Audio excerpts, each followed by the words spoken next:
Hi, I'm Zach from Corexcell. Today we're going to really focus on lunges, and we're going to show you how to use lunges properly in order to get better results in speed and strength. Before we go into comparing and contrasting some different lunge variations in order to get speed results, I also want you to understand that as far as priority goes, lunges are actually at the bottom of our hierarchy chain in order to get speed and strength results. It's actually the last thing that we concentrate on for an athlete. So what I want to do is I want to go in, I'm going to show you our priorities for training and what's going to actually get you the best results for speed and strength.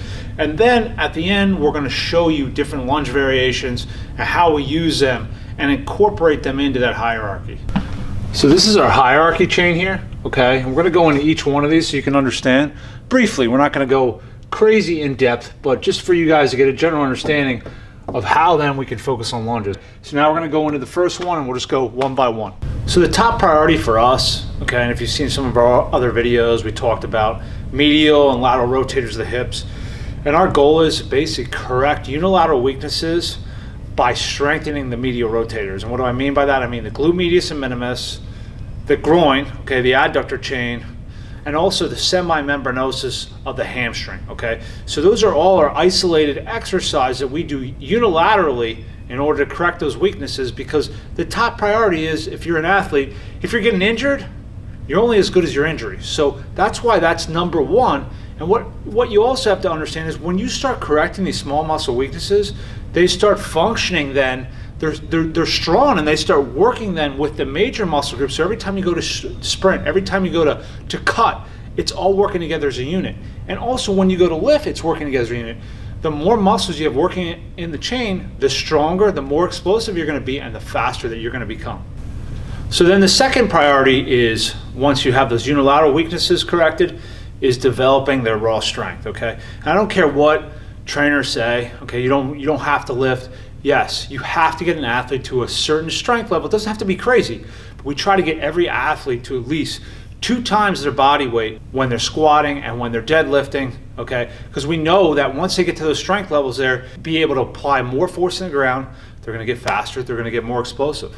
And also how we squat, that's why I say semi-wide, okay? And why we do that is not crazy wide, but why we do that is because then you're gonna develop more of the glutes and more of the adductor chain, and the adductors and the glutes, whenever you go to run, okay, that's part of hip extension. So that's gonna make you stronger when you're running. So then the third priority, okay, in our hierarchy is making sure that we isolate the glutes and the hamstrings in order to make those extremely strong, okay? If your posterior chain is strong, you're gonna be faster and you're gonna be more explosive. I mean, that's just a very key element. And when I talk about the specific exercise for isolating the hamstring and glute, what I'm talking about is like hamstring curls, glute ham, Romanian deadlifts, and like a glute bridge when you're on the box and you got the barbell across and then you thrust up the hips, okay?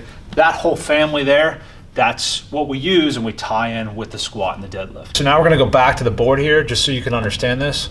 So everyone knows that with lunges, okay, you're gonna be getting the glute and the quad, and depending on how you do the lunge, you'll be getting more one versus the other, okay?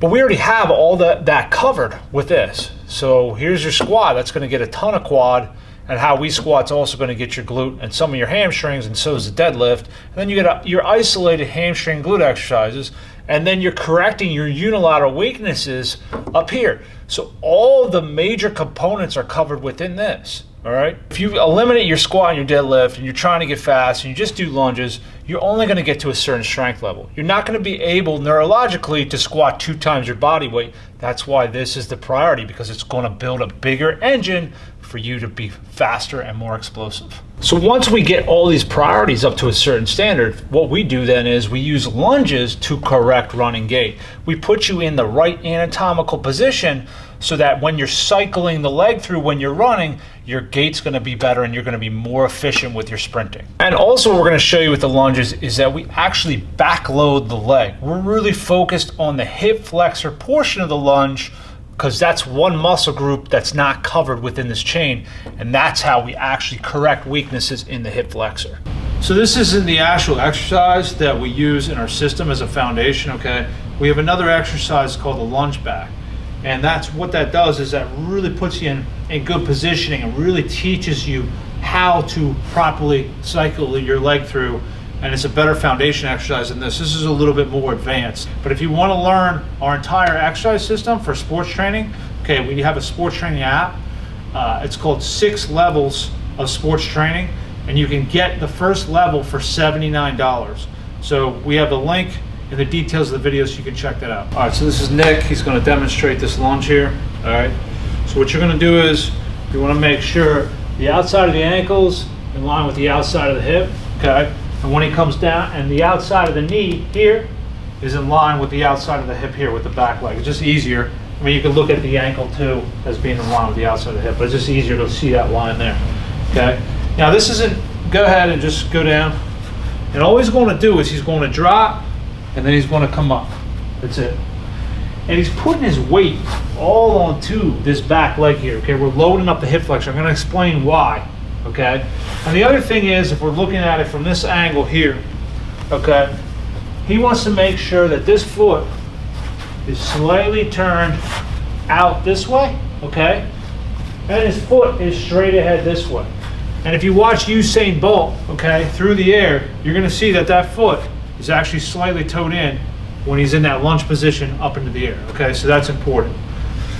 And this is basically it. He's just going to drop down, load that leg, and then he's coming right back up. That's it, okay? And you don't have to go down. He's at a higher level. He's going down pretty low. And you don't have to come down this low. You can just come down literally right to here and then up if you need to. Okay, rest. So why it's important to develop this hip flexor muscle here is there's 2 reasons, okay? First is, look from an acceleration standpoint here, look. So when I'm here and I'm running, it's going to be, you're developing that right there. So when I'm pushing off, okay, in a sprint, you got your quad, boom, right into your hip flexor, okay? The second thing it does is, when I'm cutting, when I need to de-accelerate, okay, you watch the really top cutters, they'll come down here as they come in, boom, they'll load the back leg so they can get around. And look at, from sports standpoint, everything is learning how to fire that hip flexor and get in position with all your batting, your swinging techniques. So that's why this is such a superior lunge, really training that back leg, okay? So just keep that in mind. So Nick, you've been through our 6-level system. You started with me at a 5'2", 40, okay, in high school. Yeah, so like Zach said, I was running a 5'2" in high school. Coming out of Temple, my first pro day I ran a 4'8", I think, 4'8" flat. And doing all this exercise that he's shown you today, I got down to a 4'6". Official, right? Official, yep. So the system works, and that's why $79 you can get that out.